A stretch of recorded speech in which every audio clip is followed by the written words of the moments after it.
you had to say in one of your videos that although it's going to help Ethereum, it could be the Ethereum killer in that there will be no need for ETH 2.0.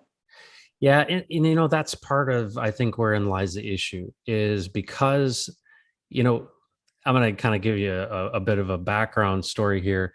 When I came up in the .com era, everything was about users, right? And if you could get to 1 million users, that was like this threshold that you were successful in the .com world.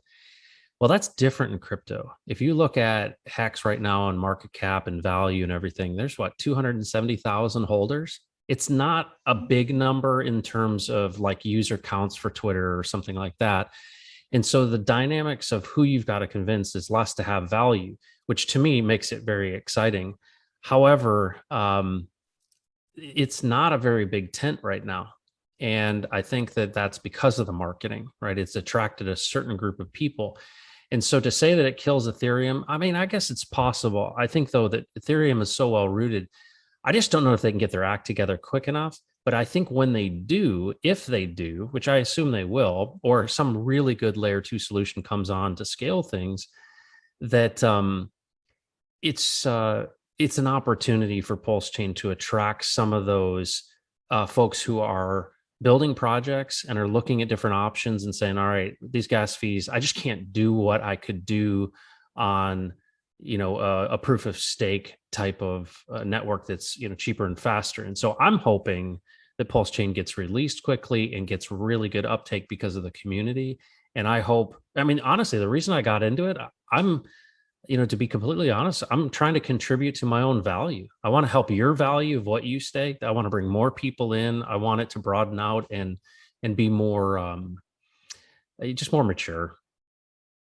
Right. Yeah, no, that's a good goal, and like one of the things that really excites me with Pulsechain is the fact that, as you already said, the whole system state's being brought over. So more specifically, NFTs, because I love NFTs. I've been collecting NFTs since before the bull run of this year for NFTs.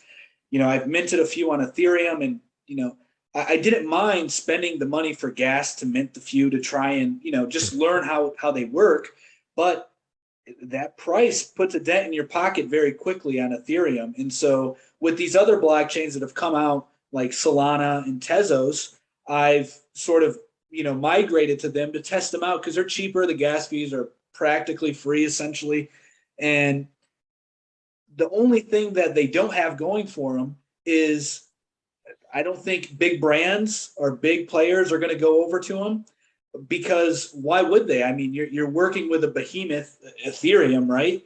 But Yep. now when you have Pulsechain coming out, you're going to get people like myself who I've been doing a lot of NFTs on the Tezos blockchain because it's so cheap. Tezos is like what, $6, Yeah.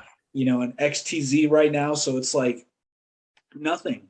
And but with Pulsechain, with the prices and the gas fees going to be essentially free. I mean, you saw that with the testnet. It's like Yeah. 0.0005 of a pulse or something like that. So it's insane. So, and another thing that I want to get your opinion on is the market arbitrage that can develop between Pulsechain and Ethereum, because you're getting everything on Pulse. So, for instance, you could buy your CryptoPunk on Pulsechain for I would assume so. You would be some front end that you could get your CryptoPunk from, and then you can create some market arbitrage, I would imagine. Do you have any take on that? Yeah, I think that that's part of this big question mark with the experiment is, someone said in my comments, they said, all right, if I copy the Mona Lisa and hang it in my house, is it the Mona Lisa? And I go, well, you know what? In a way, if you look at the DNA, it is the same Mona Lisa. It's digital, it's the same owner. But you're right. When you copy things over, is it the original, and what's the value of that original? And so I think it's really the opportunity is new. I don't know that NFTs are going to have par value on the Pulse chain. I'm not an NFT expert by any stretch, but I do think that where I think there's the biggest opportunity, honestly, is if you think about the community, that's really where the value is. And if the community comes from Hex, then PHEX and EHEX, and I know that's not the final names of them, but just for conversation's sake, they're going to reach par value, I think, the fastest because people understand the product. That's how they got in. And I think we're going to see, let's say we see, I'm just going to make up a number, 25 cent EHEX and 25 cent PHEX. And I think that everybody doubles their bag and it's awesome, right? So anyone who's got serious hacks is going to have double. And I think that that's real. But what I'm really curious about, and actually probably the topic of one of my next videos is what are the top 25 ERC20 coins where the communities don't know this is happening? And so let's just say you've got a ERC20 that's selling or that's priced at $4 right now on Ethereum. And this copy hits. Well, it might be 0.0000. We don't know what the price discovery is going to be, but there's going to be some huge bargains. And you literally might say, you know what? I'm going to buy $10 worth of these top 25 because they're all at the absolute bottom of the barrel. Now, you might only hit 2 or 3 that actually adopt something and it actually creates some value and discover some price. But I almost feel like that's the roulette of this process is you're going to be able to, take some flyers on this experiment and you might get lucky. But I do think the core value is going to be PHEX and Pulse.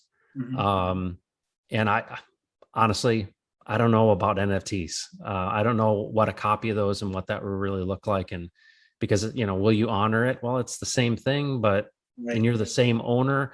I guess if it's has some sort of utility